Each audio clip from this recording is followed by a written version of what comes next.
All right, I'm going to call on our next speaker, Mr. Tommy Powers. I've known Tommy now for 8 years, maybe 9 years.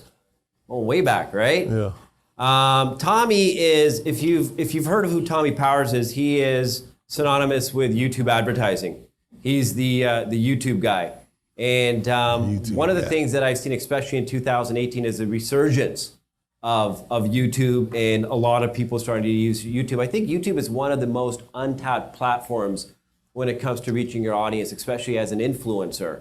Vince Delmont's going to talk about influencer marketing later on this afternoon, and he is one guy who knows how to use YouTube to the max because you can get a massive amount of reach and you can get it for fairly cheap. I don't know, I guess a lot of people shy away. How many people, put up your hand, be honest, put up your hand, you're afraid to get behind a computer or a video camera, shoot a video and put it up on YouTube?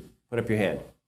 High up, come on guys, high. Okay, so it's the majority of the room, right? Not a lot of people feel comfortable. I'll be honest with you, I don't feel comfortable half the time. Wow. Walking with an iPhone and recording myself and then throwing it up on YouTube for, millions of people to see, right? But the reality is that's where marketing is going, and the whole concept of authentic marketing is people relate better to when they get to know you and when they see you, and like kind of what Ian Stanley talked about, being vulnerable. Video is very, very powerful. In fact, statistics are indicating that majority of advertising is going to move towards video because it's simply impactful. The bandwidth is there. It's easy to stream video on cell phones now. And I've noticed there's a massive resurgence now in YouTube. I think, if I'm not mistaken, my wife told me this story about, the guy that opens up gifts? He's 11 years old?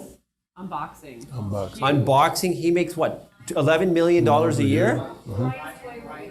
See, everybody knows the guy's name. Ryan's Toy Room. Who's heard of Ryan's Toy Room? Reviews, toy reviews. So how much does this kid make? Is it $11 million? Yeah. And how old is this kid? It's like 7. 6 or 7. Talk about time collapsing. Honestly, this kid's 6 or 7, he's making more than everybody in the room, right? Except, of course, Stefan. So the point is, video is impactful, and I really, really realize this because I don't watch a lot of YouTube until my fourth child was born. My son, he's about 3 years old.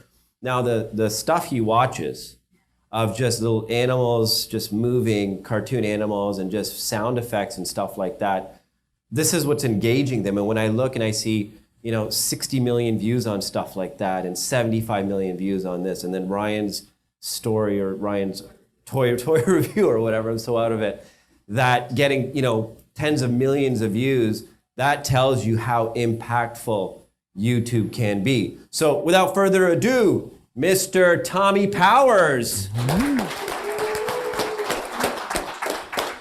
Well, appreciate you. Yes, sir. Thank you, sir. What's up, good people? Y'all looking beautiful this morning. Well, we almost noontime or something, right?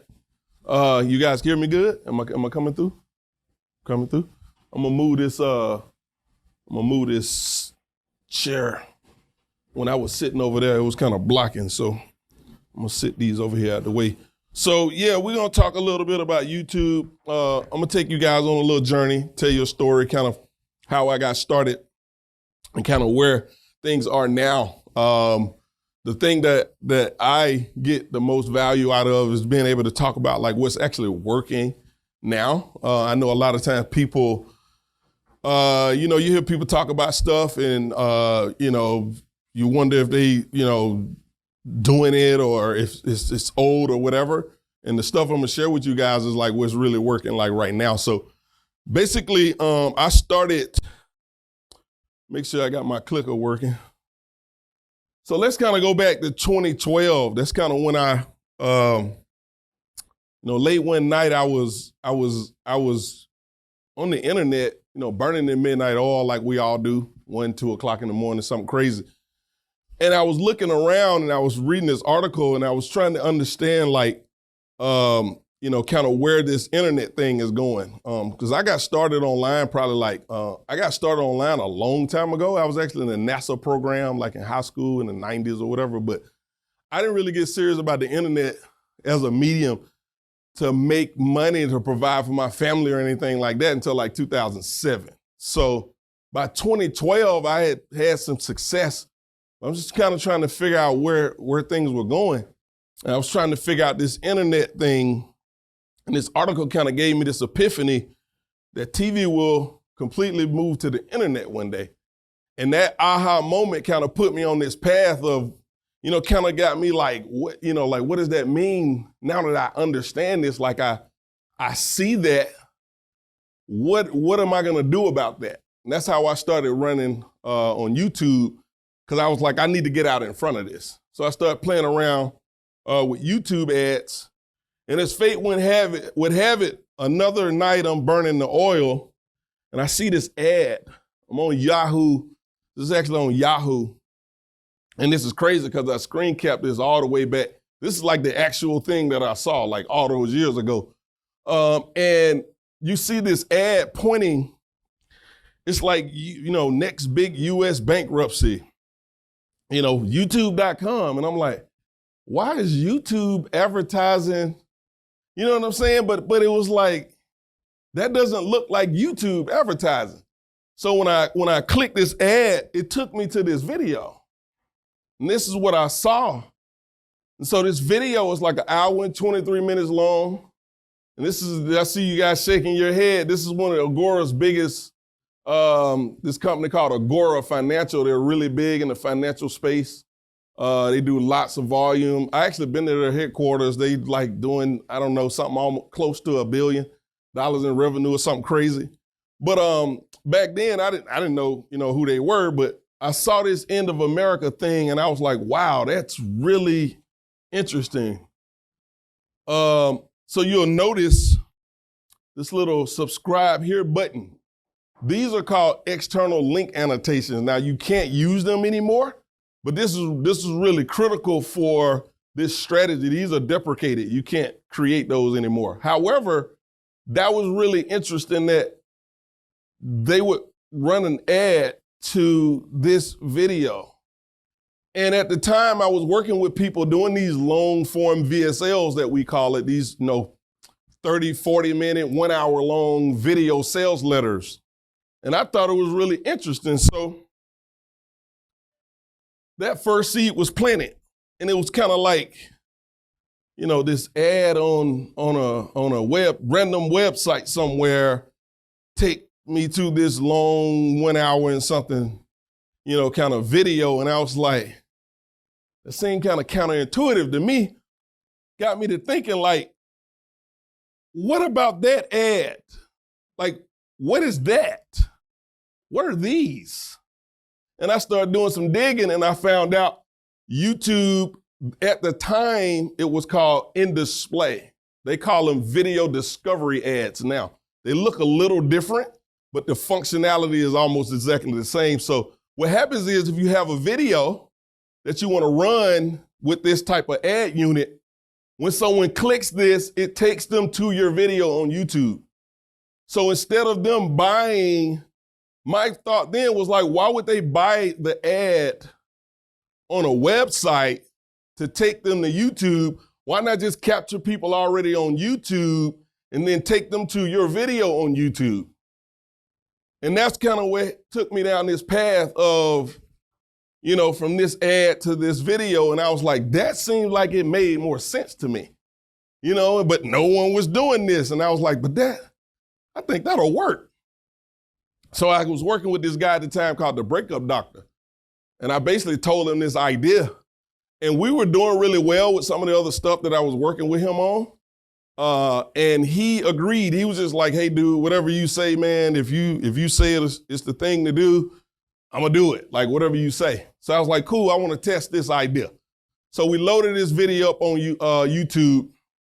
And as you can see, this video is 1 hour and 10 minutes long.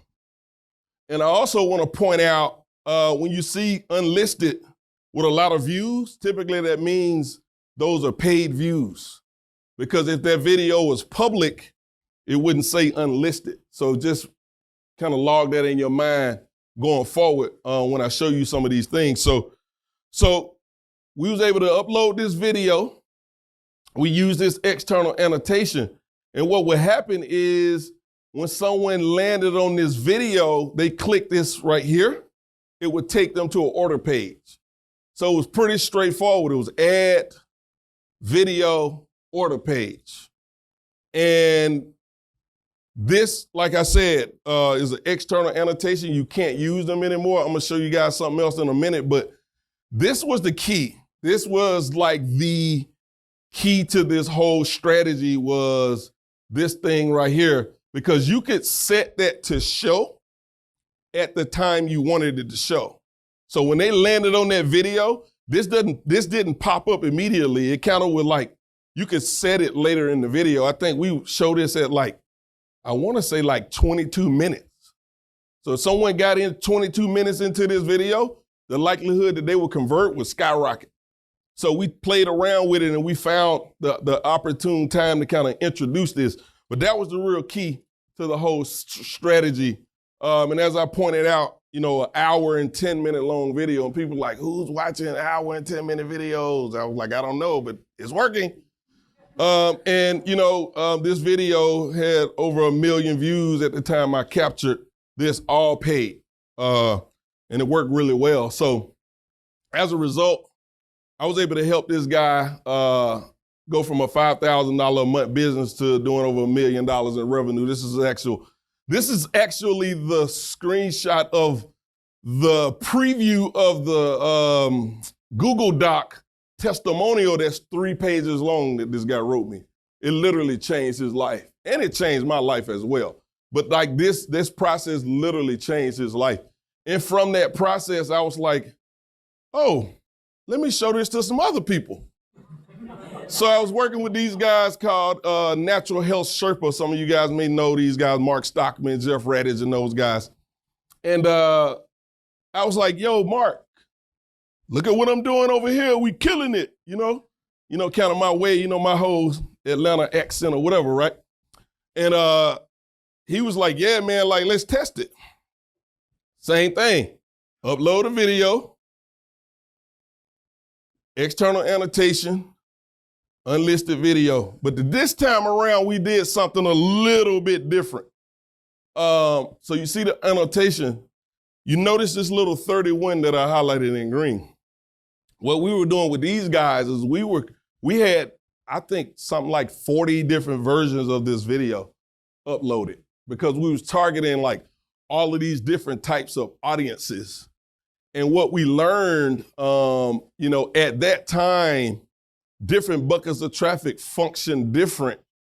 And in order to split them all out into different campaigns, we need to have different videos. And so that's why you see the little 31 here. So even though this video got 178,000 views, this is just one of a ton of videos that we ran. But nonetheless, this worked again, like, you know, it was like lightning in a bottle. It was crazy. So the result of this, and this is like 2013, by the way, and I like to point this out because I want people to understand something when what I'm saying. I had my first month spending 100K on YouTube in 2013. This is like what, five years now, 5 years ago. And I point this out because there's a lot of Johnny come lately people who talk about YouTube and this, that, and the third and what they're doing or whatever the case may be. And you know, I don't want to rain on nobody's parade because I really don't care what other people are doing. I just like to let people know, like, don't, you know, like, you won't find too many people who can say that they've been doing it at this level on this traffic source this long. So the point of all of this is like showing you guys where this was, showing you where it's going so that you understand, you know, the thought process of how to think about leveraging this. But like this was, you know, August 2013, we spent over 100K and we was just killing it on YouTube with this strategy. And that kind of led to some really exciting things. Things started really getting exciting because at this point, I'm kind of like, you know, where do I go with this? Like, how do I get as many of these offers up running as possible, right? Like, how do I milk this? We was actually talking about that in the car last night with Go Hurry.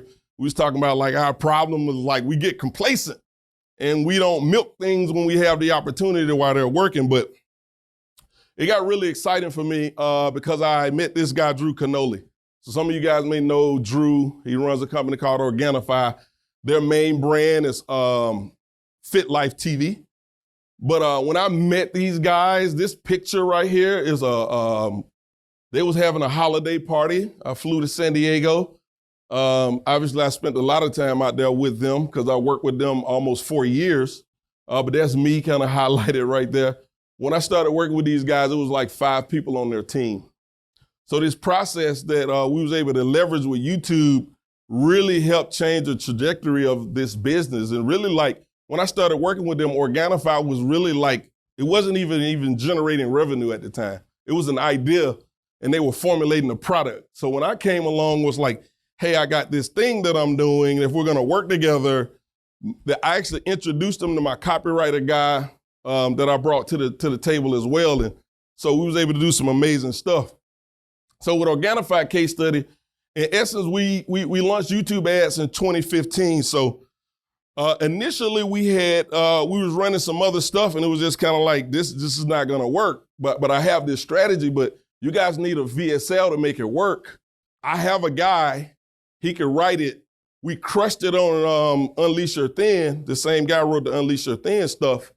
I think you guys should hire him. Long story short, back and forth, whatever, they hired the guy. We launched the ads in May of 2015. By June, we were already profitable. From there, we would start doing like $5,000 to $10,000 a day. It was bananas. And this is like ClickBank.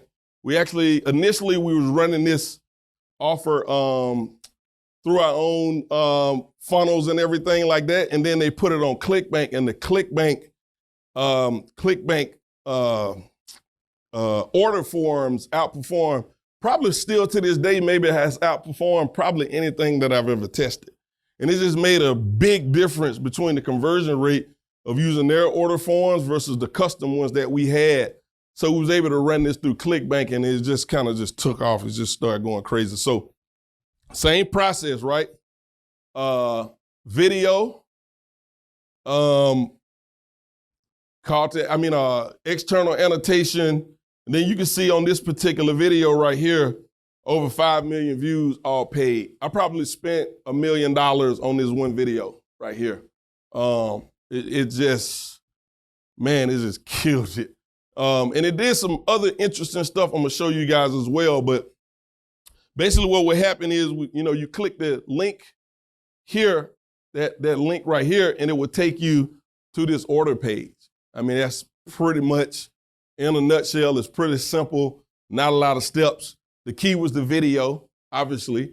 So you would place the ad, people click it, they watch the video, they click through, they go to the order page, they buy. Pretty straightforward stuff. Now, I talked about this green thing here, but this thing right here is what's called a call to action overlay. And I'm pointing that out because if you want to run this strategy and it actually still works, we don't run it as much because I'm going to show you guys what I'm actually running right now that's working like beyond. It's pretty crazy. But the key to this strategy now is you have to have what's called a call to action overlay. And that's what this little highlighted thing that I have. So if you want to run this strategy, you're going to need this call to action overlay. Now, the downside to it is you can't set it to show when you want. It pops out from the video when it plays, and then it kind of goes back or whatever, and if someone hover over it, it pops out. But what you have to basically do is call it out. So if you, whatever your call to action is, to buy now, order now, whatever it is, you have to call it out and kind of point or show them or tell them where to actually click. So that's how you actually leverage this strategy. If you want to do that right now, you have to have this call to action overlay. So really powerful stuff. So another $1.7 million spent. No, it was amazing, but why was this one so much bigger than the other one? Like who? I don't know, like maybe someone in the crowd, and some of you guys would be cheating, so you can't answer. especially like Stefan. I know you probably would know the answer. Tyron, you can't either. Sharesh, I know you too good. You can't either. Why do you guys think this one was so much bigger than the other ones? Anybody? Nobody? What'd he say? Nobody? Nothing? Okay. 1.6 billion impressions. That was the difference. And I wasn't tracking that in the previous ones. Like, I kind of knew, but I didn't really understand the impression value. But with this particular project, I did start understanding the value of the impressions. And that's a significant amount of impressions. And what it did, not only did we generate millions of dollars in revenue, it was extremely profitable just on the money we spent buying the ads. Our ROAS was really strong. But what we also had is a massive increase in buyer searches on YouTube. How many of you guys know that YouTube is the second largest search engine behind Google? A lot of you guys know that, right? So what happens is when you're buying these type of ads on Google, on YouTube, advertising, as a byproduct, you're creating this type of situation for yourself. Now, I'm not the organic guy by all means, but I always tell people that if you don't have a presence on YouTube, you're probably leaving money on the table if you start running ads at a high level. Because what happens is these people start searching for you as a result of your ads, and if you're not there, someone else is getting that traffic. So we got this kind of spillover effect going on. The other thing is a massive increase in buyer searches on Google. So literally we went from Organifi to get no one searching Organifi to maybe 4 or 5 months after we had ramped up. So we probably was at, I don't know, 200 grand a month at that point. We were getting like 40,000 searches per month on Google based on the Google keyword tool for the term Organifi. As a result of these ads, it really jacked up people actually searching Google, looking for this product. And obviously they show up. Obviously we weren't branded search, and their Shopify store really ranks well in Google. And then they had a lot of affiliates as well. So all of those searches were still funneling back in. So this is a byproduct of the value of these impressions. A massive increase in buyer searches on Amazon. This was another one crazy because we did like a lift testing experiment. If you guys don't know what lift testing is, basically what happens is we take a segment of our budget and then we would like increase what we're spending, and then we would decrease it for a specific amount of time. And then we'll track the results across different things to see what changes are happening. So with the lift testing, we understood that when we lowered our ad spend, the amount of revenue on Amazon went down. When we increased our ad spend, the amount of revenue went up. So that's how we knew, because Amazon is like a black box right now still. But that is kind of how we were able to know, like, the value of these impressions are also driving people. Some people will never buy from you no matter what you do. They're going to go to Amazon and do it. And we were able to find out that these impressions were having a major impact on the revenue on Amazon because it was driving more people to actually go there and search for it. So the value of these impressions is amazing.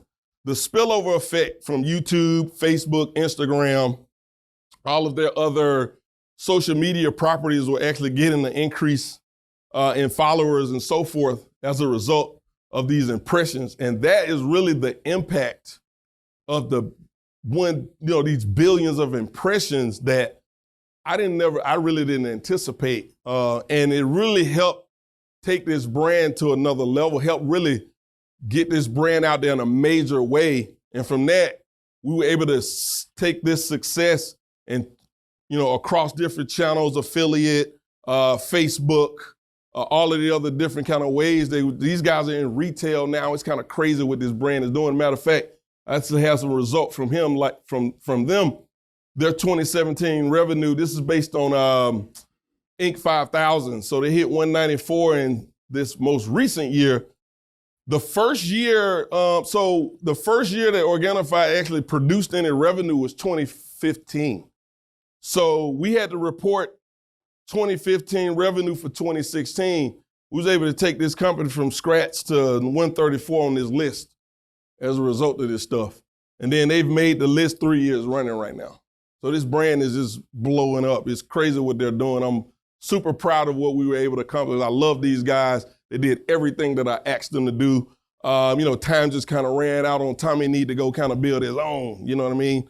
So that's kind of really what happened with that. But that's kind of result of the power of YouTube that I don't think a lot of people really understand. Like, it's not always about buying a click or buying a view or whatever the case may be. You can actually build a really significant brand if you know how to buy these ads, make them pay. And as a result, you can build a really strong brand on the backside because the impressions are just, it's amazing. The value of these impressions, I think, far outweigh any other type of advertising that you can do. So for me, I skate to where the puck is going, not where it has been. This is guy Wayne Gretzky. Some of you guys probably know him. He's, like the legend when it comes to, but this is like a quote that he said, and this was something that I probably picked up on when I was young. And I've always followed that kind of, I don't want to be where everyone else, I'm like, where is this thing going? I want to play the game on where it's going because everybody else is trying to catch up to where it's at right now. And because of that, I've always tried to innovate in the space and try to stay ahead of the curve. And that's really kind of what led me from one thing to another thing to another thing to be able to be standing here before you guys right now kind of talking about where things are going and kind of like what we're working on now. So this is an article from TechCrunch where basically they're pointing out, and this is Cisco report, they're pointing out that by 2021, 82% of the internet traffic will be video, which is kind of insane when you think about it. 3 times today's traffic, like imagine that, like 3 times the amount, and you can't even wrap your head around how much traffic is available on video right now between Facebook and Google and native and all of these opportunities out there. The adoption of video is going to be so great that it's pretty much going to dominate the internet. And if you're not running video and you want to build a big brand or you want to play the big game and you're not in the video, you're just not going to be able to compete. That's just kind of what it is. So I kind of feel lucky that I was had this premonition all these years ago to try to, because I didn't expect to make any money on YouTube, to be honest, at first. I just wanted to play around with it because I figured by the time, years later when it's the big thing, I'd have some experience. And lo and behold, we was able to create all of these results. So here's another thing I want to point out. And I'm showing you these guys something for a reason. I'll show you in a minute. But it says advertisers will spend $40 billion more on internet ads than TV ads this year. It's kind of crazy. This is Recode, which is another really popular media property.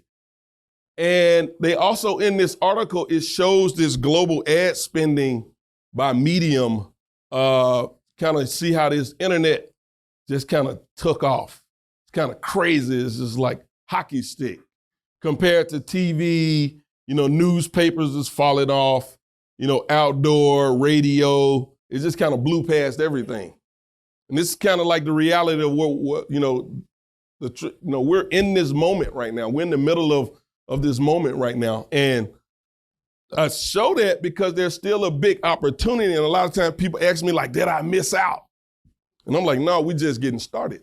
And this is why I'm saying this. So this is eMarketer, which is another popular kind of marketing research type of publication to over here on the right. And on the left, this is the one that I just showed you guys. So if you notice the red lines, the red line on this one, and then the red line on this one. Now, the interesting thing about this one, this is U.S. digital video ad spending 2017 to 2021, and this is the percent change in the percentage of total digital ad spending.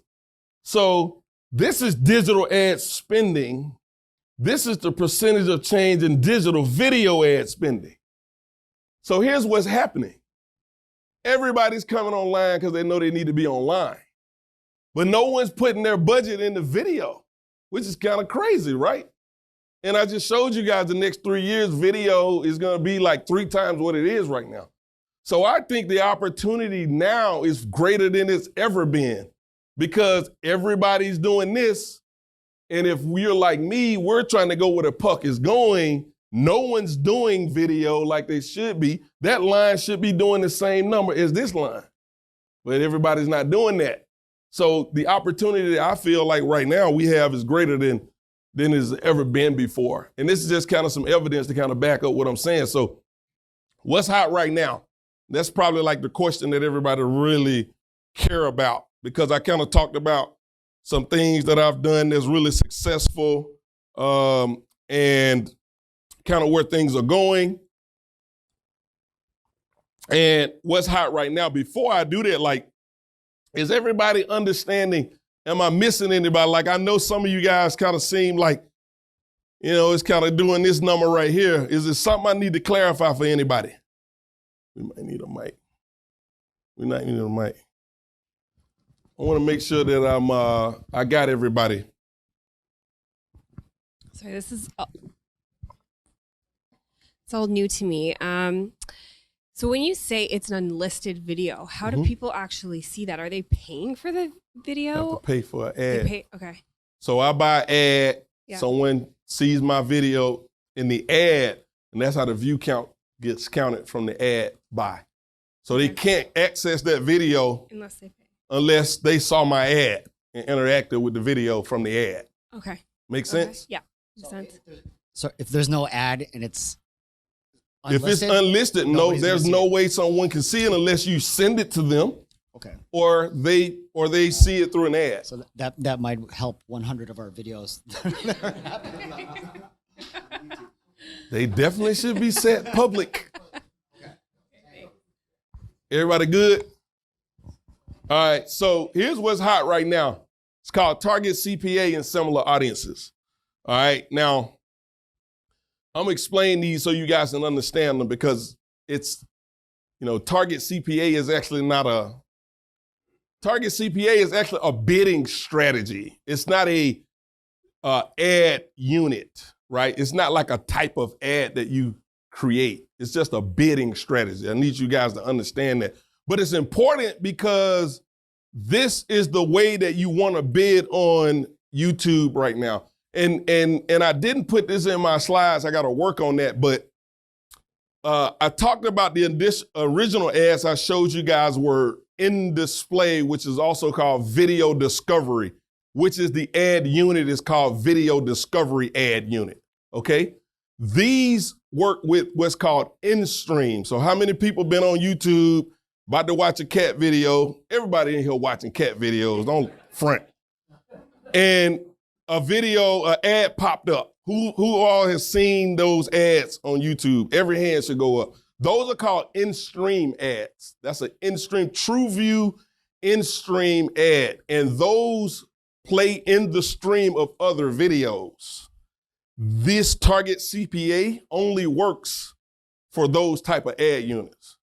Now we've transitioned from primarily running video discovery ads to primarily running in-stream ads. And the reason why is because of this Target CPA. So here's why Target CPA is a big deal. Like I said, it is a bidding strategy, but here's why it's a big deal. This is from Google itself. Google's headline says, putting machine learning into the hands of every advertiser. This is an advantage for all of us because Google is making it easier for us to run because the machines are really kind of taking over. So here's what's happening. Here's another article where basically from this article since 2013, Alphabet, which is the parent company of Google, okay, are pouring $57 billion into AI and machine learning technology. Roughly $10 billion a year. Kind of crazy. The reality is, if you think you're smarter than Google's brain, you think you're smarter than Google's machines, you're not. And that is why Target CPA is so powerful, because it leverages this opportunity right here. Now, what are similar audiences? And I'm gonna come back to Target CPA. I'm gonna show you guys how we actually do it. That's a real secret to making it work. Similar audiences, so I mentioned this. So how many of you guys running Facebook? Or how many of you guys were running Facebook, maybe Facebook? Who all know what a lookalike audience is?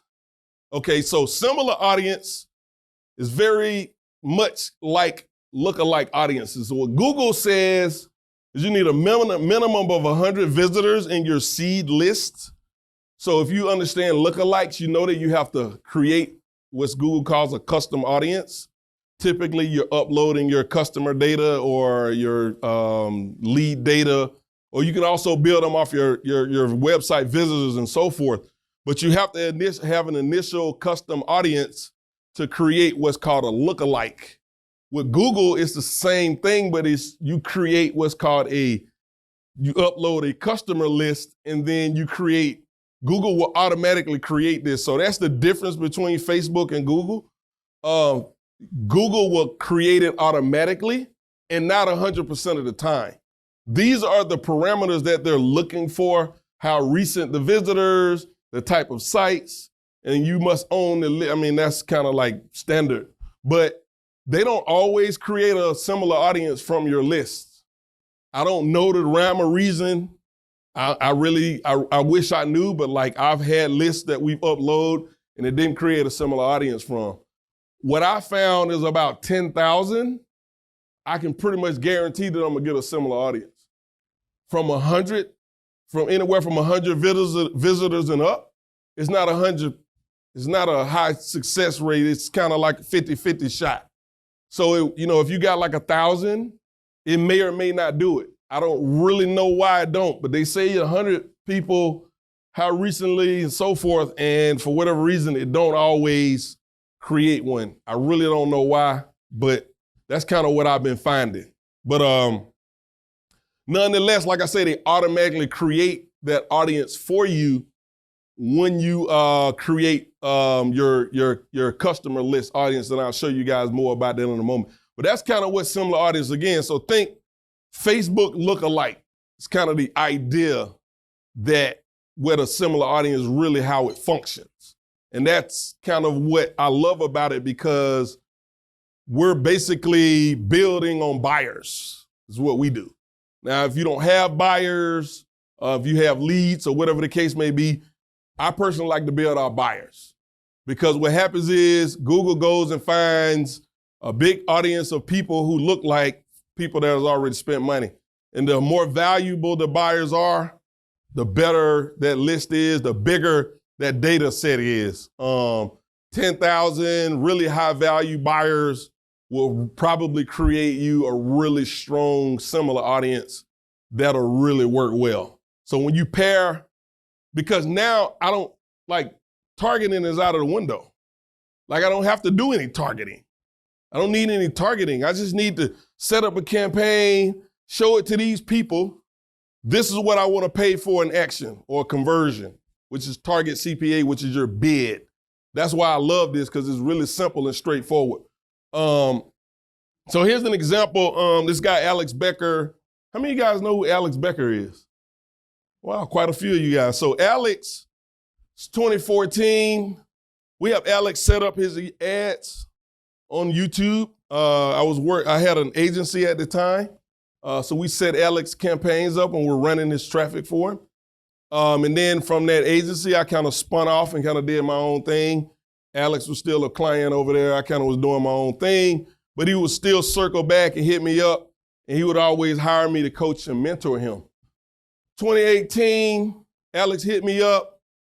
And like I say, over the years, I've coached Alex quite a bit, taught him pretty much most of what he knows when it comes to YouTube. He basically sent me this, was like, dude, you can use this as a testimony. He was so excited. He was able to double his ad spend from 10K to 20K a day, and he cut his CPL in half, which is basically he 4X'd his leads from like a 15-minute conversation that we had. Kind of crazy, right? This guy's killing it on YouTube right now. And, you know, he just does what I tell him. Like, it's pretty straightforward. It's like, do this, do this, do this, and he do it. It's not that difficult. He just do it because he knows, like, he's one of those people that he's good at seeking out people who know what they're talking about, and he just listens to them. And that's the reality at the end of the day. If you have the opportunity to have mentors or coaches or whatever the case may be, just do what they tell you, you know, and most of the time it'll probably work out. So what's the difference? Target CPA. Literally, we logged in, looked at his campaigns. I'm like, dude, why aren't you running Target CPA? He was like, Target CPA? It's like, yeah, I kind of heard of that, but I don't really know. I was like, dude, take all of these campaigns, make Target CPA versions of them. I probably gave him a couple other things, and that was really the it. And a couple weeks later, he sent me that on Facebook Messenger just by leveraging this Target CPA. So that's how really powerful Target CPA is. So here's why I love Target CPA even more like I really love Target CPA. So this is an example of a recent, like extremely recent campaign.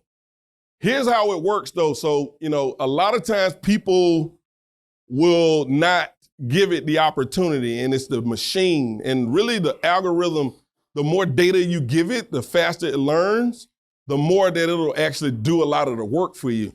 So a lot of people kind of don't understand how it works. So this is like the second day. So really the first day was like right there. We didn't really spend that much because it had just got approved. And then like this first day out of the gate, on a $50 a day budget, this is kind of what happened. And it was like, oh, that looks amazing. And then this is what happens. The little red line is the conversion value, which basically conversion value just means how much money we made, right? Cost, how much I spent. Money in, money out. That's basically what I'm looking at. People trip about click-through rate, view rates, all of these different things. That's great. They matter. But ultimately, the only thing that matters at the end of the day is what you spent, what you made, right? So the next day, same kind of situation. It was like, okay, you know, most people would try to give up on this. But because I understand how this process works, you have to give it time. It needs a few days to kind of really kind of learn. It usually takes about 5 to 7 days to learn. Then the next day, we sort of about broke even. And then, you know, maybe what? I don't know what, 6 days in, I believe this is. You see this $38 and we did $190. It's kind of crazy. And this is like very recent, like what, last week or something. I mean, what, like a couple days ago, from a campaign that we just recently set up. Kind of crazy. This is just kind of like the results. Here's the secret to Target CPA. And I think I got a couple other case studies I'm gonna show you guys, but there's a real secret to it, and this is important. And, you know, normally I would charge people to tell them this and be straight up honest with you. Like, it's not ninja. It's just like, if you know what to do, you know what to do. Now you guys are gonna know what to do. So when you set up a campaign, you're inside your AdWords account, Google Ads account, click the little button, create a new campaign. You wanna choose this option. Now some AdWords accounts will show a different, and this pane will it'll ask you to choose the platform, whether it's display, search, video, shopping. In some accounts, it'll ask you for this first, then it'll ask you to choose where you want to run it on. So, you know, depending on what your account look like, it'll be one or the other, but this is what you want to select. Leads. And people ask me all the time, like, are you sure? Yes, I'm sure. Are you driving leads or if you driving sales? It doesn't matter. The algorithm don't call it, like they don't call, like to the algorithm, it's a lead. It doesn't matter to the algorithm brain. They just want to know, like, this is an action. And this really should be action, but they don't call it that. They call it a lead. So this is the one that I always choose. Why do I do that? Because I tested the shit out of it. And this what worked. Now y'all can run the other ones if you want to, be my guest. But I'm telling you, I've spent the money already. I done figured it out. This is the one, okay? So once you check that, then you can select video, and then from there you can create the rest of your campaign. I ain't gonna go through the whole campaign setup or what have you, but like that is the secret to it, to making it work. You have to know which one to choose. And a lot of people just don't know. So here's why I love similar audiences. Once again, this is a campaign that we set up in less than 3 weeks. It's a pretty recent campaign as well. We're getting like a 3X. And you can see these lines. You see how these red line? Again, this is blue line is cost. Red line is so spend versus money in, money out. So the red line, you can see day one, we about broke even. And then for like 3 days, it didn't even do anything. But I knew based on this signal right here that I had to give the algorithm time. Now, if I don't get a conversion event right here, usually I'll let it run for 2 or 3 days. I need to see some kind of conversion activity or I'm gonna shut it off because it's just never gonna recover. If it don't get some kind of conversion activity in the first couple days, it's probably never gonna really back out. And we started this one at like $50 a day, which is about, kind of where I usually like to start $50 to $100 a day. Sometimes we'll start more than that. It kind of depends, but most of the time we want to start at about $50 or $100 a day and let the algorithm kind of learn, and then we can grow, we can increase our budget over time. But you can see like the numbers is just kind of like conversion, and then like 3 days, like nothing. Most people would have bailed on this campaign, but I know better because the algorithm is just going to do the work. So the little numbers you can see is just kind of start doing its thing, and then it just started kind of taking off. So that's pretty much, similar audiences. I freaking love them, man. They work amazing. So you can see spend versus conversion value. Here's another example from another project where we was able to start with $50 a day and run this thing this probably took about 2 months from 50 a day.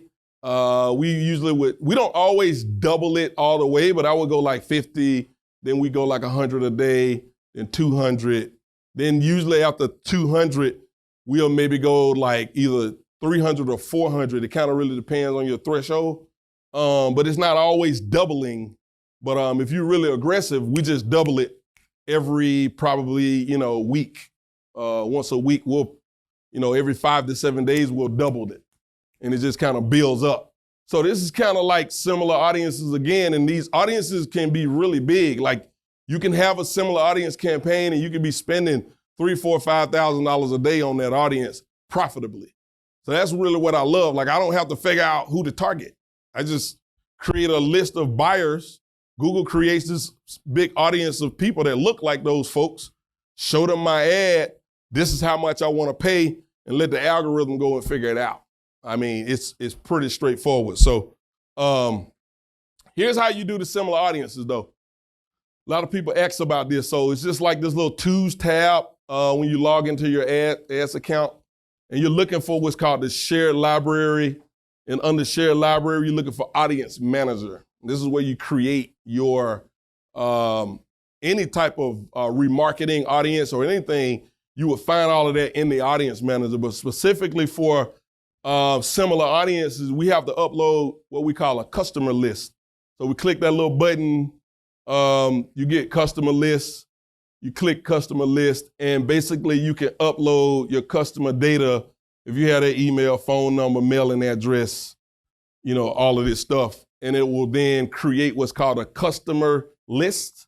And from that customer list, Google will automatically create your similar audience. Now you can run against that audience. And they work extremely well. So last couple things I want to show you guys. We'll probably have a little time for some Q&A, but scaling secret number 1. So this is a little testing shortcut that I learned when it comes to videos.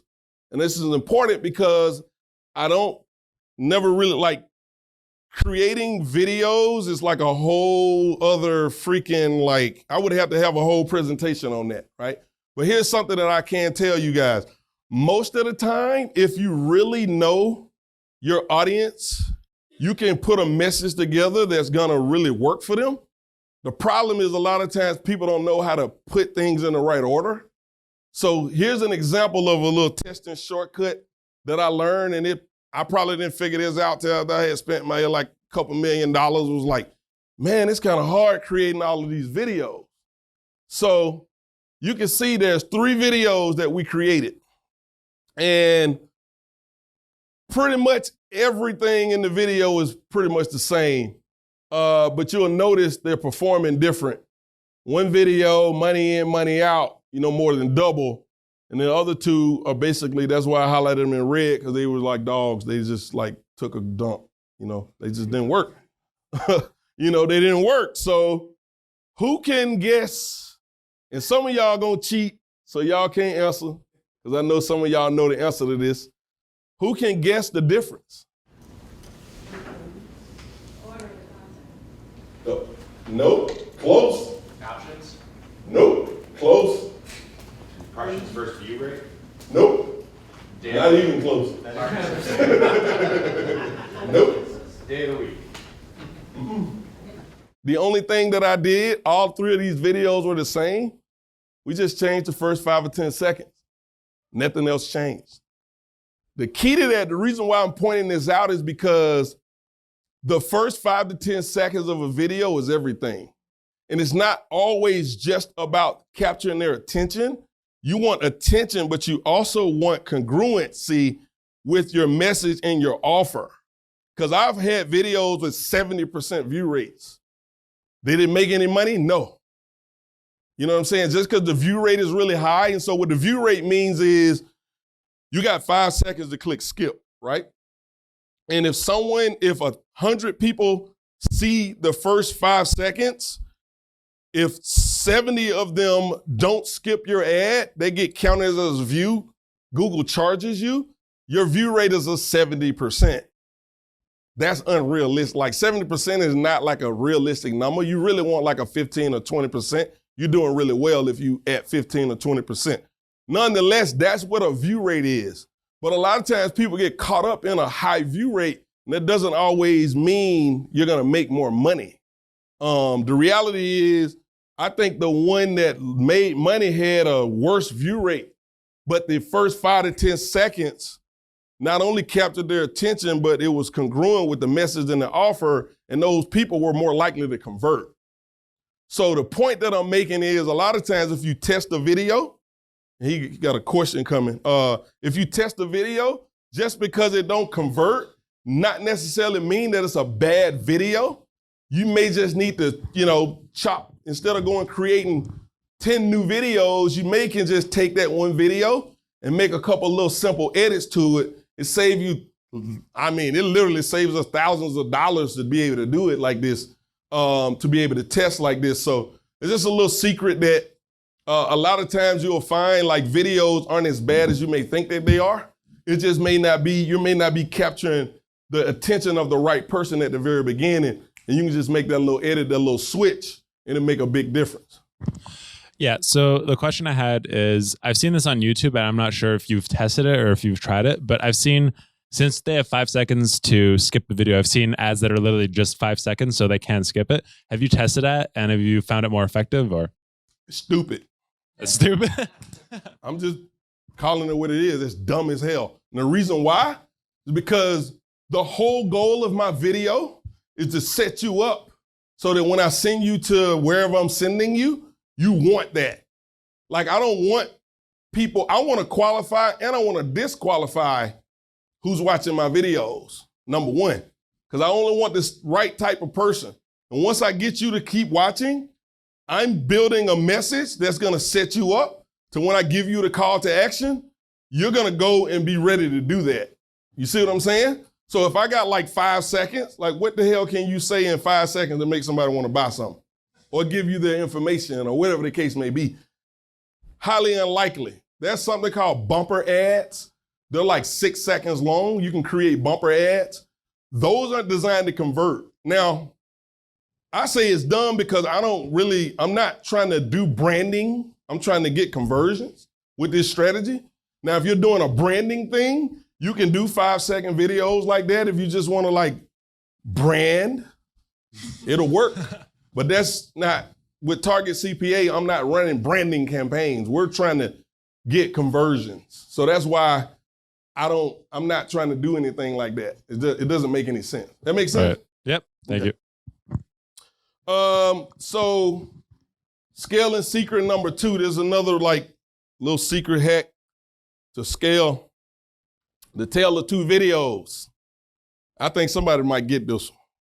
So these are 2 videos, exactly the same videos, uploaded the same day. So notice the uploaded date, okay? Both unlisted, so all of these views are paid. It's one of my coaching students I was working with. One got 95,000 views, one got 821,000 views. Now I can tell you we stopped spending on this one because that one was working. Who can guess? I don't know if who can guess the difference? The category. Nope. No. The title. The image. Have a date. First 5 seconds. So the 2 different channels. Huh? 2 different channels. Thumbnail image. Captions. You should have said it that time. Captions. Crazy, right? Now, when we're doing captions, I love what Ryan said. He's so spot on. We usually take about 20% of the bottom of the video. Really with YouTube, it's a little trickier too because you have the player down there. So usually we're trying to, it doesn't sit at the very bottom. We usually kind of move it up a tad bit so that when it plays in the YouTube player, the player is not covering the captions. And we try to capture that lower 20%, not maybe like all the way to the end, but probably like 3/4 inside of the video. And we want those captions to stand out, but we don't want them to be overbearing on the video. And mostly that's with like when we're doing live action, like an actual person in the video. With animated videos and like text on screen type of stuff, you can kind of get, more because it's really like the audio part of it. If you don't have like a person in there, you can kind of get more creative with it. But typically we trying to have the captions at the lower 20%-ish of the video. And it makes a hell of a difference. And my theory is, I don't know, Ryan, maybe you can tell me what you think with Facebook. I think people are watching this stuff and they don't have the volume on. Maybe they're at work or whatever they're doing, and the volume's not turned on.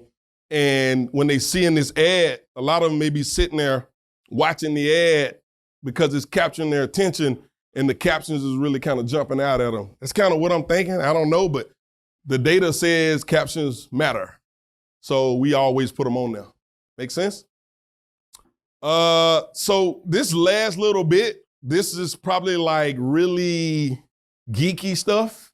This is like, I don't really know. It's not like a newbie kind of thought process around. This is like big idea, kind of like where I'm at. Cause I'm like way out there with this stuff. Like I eat, sleep, and breathe. Like I probably got like, I think the 10,000 hour rule. I know I got more than 10,000 hours in this. Like I've been doing this, pretty hardcore. Something I call video design psychology. And this is next level stuff, like nobody's doing this. Nobody's doing this. And this is, and I don't even know why, when I started seeing this, I was like, why aren't we doing this? So let me show you guys an example. So here's an example of, so you think you guys ever been watching the news and you see like these talking head politician, people who don't know what the hell they're talking about, but nonetheless they on TV, right? And it's like one person in each block. You guys ever seen something like that? This psychology already exists in our visual. They even do this in movies and things like that. This stuff already exists. Why aren't we using this type of stuff on the internet? I don't know. But this is the idea. So one of the ideas that we can use, and this is a really flexible one, but one of the ideas that we can use with this is, this actually is one that one of my consulting clients, I shared with them. We mapped this out for them. Basically what would happen is each quadrant would be playing a video. The video would be playing, and then you'd have the other three would be a thumbnail, which is kind of like an open loop to keep people watching. So these thumbnails will have some type of image in them to get people to want to keep watching. And then we're just switching it out. And part of that is, number one, this psychology already exists. So we're not asking people to do something that they're not used to. Number two, engagement is huge. Like, how do we keep people paying attention to consume our message? The better we get at that, the more we'll convert, the more money we'll generate. That's kind of the idea with that one. The last one here is like, who's seen TMZ? Sports Center, CNN. This technology, this already is happening. Why aren't we using this on the internet? Beats me. So we started leveraging this. Matter of fact, Alex Becker has a video running right now where he's using this type of kind of like down the screen to the left right here, where you got the video playing, you got the captions across here, and then you kind of got like the next up kind of coming down. So as the video is playing, it's moving down these, and people are really tuning in and zeroing in on it. And so, like I say, this psychology already exists. We're just not using it. Behind you. When you run this kind of ad, mic check. Oh, when you run this kind of ad, what are you guys putting on the left thumbnails to show like what's coming next? That's really where the psychology part come in, where you talking about like copy. Like, if I had to write 5 or 10 Google ads to drive to my video, that's kind of how I would think about it. Because you know the little Google text ads, you get like 25 characters in the headline, 35 characters, 35 characters. You don't have a lot of characters. You're trying to like build curiosity. You're trying to like, keep people wanting more. So these little down here are just kind of like points in the video where you ever been to a VSL page and at the bottom it'll say like, it'll be like 4 things that you're gonna learn at minute, blah, blah, blah. It's this secret discovery, yada, yada, yada. You see what I'm saying? That's kind of that psychology that we're using on the side over here. That's really what it's for. Because the whole purpose of this is when someone's seeing this video, they want to keep watching because they want to figure out what this is. Like, I can't even tell you how many times I done wasted like watching Sports Center, and it's like the 4th one down is like really what I want to hear about. So I just kind of sit there and wait until that segment come up. That's the idea. Yeah, that's the idea. And like I said, people are already used to this psychology. Why aren't we taking advantage of it? So really, really powerful stuff, man. So again, like, this is the second time I've actually shared, like, Ed's event and here, the only time I've ever even told anybody about it. And this is something me and my man Tyron over here, he kind of was the one that helped me kind of get this out of my head. And we haven't really been telling people about it. So we're sharing it with you guys. So that's pretty much all I have. This is my name. I know I didn't talk about myself a lot. We all, can build relationships or whatever, but I'm easy to find. I'm at Tommy Traffic. Pretty much every, Facebook or whatever. I don't really use social media like that. I use Facebook, but I'm at Tommy Traffic wherever. And then that's my website, Video Ads Academy, where I kind of teach a little bit more of this stuff. So that's pretty much all I have. Tommy Powers. Yep. Questions? Thank you, sir. We gonna do questions? We'll do a power. Okay. All right, guys. You guys see the power of video? Yeah. It's huge, man. You got to get behind the camera. You guys are afraid to get behind the camera? Just stick your 3.5-year-old in front of it, give him a present, and tell him to act surprised when he opens it. Apparently, you can make $11 million a year doing that.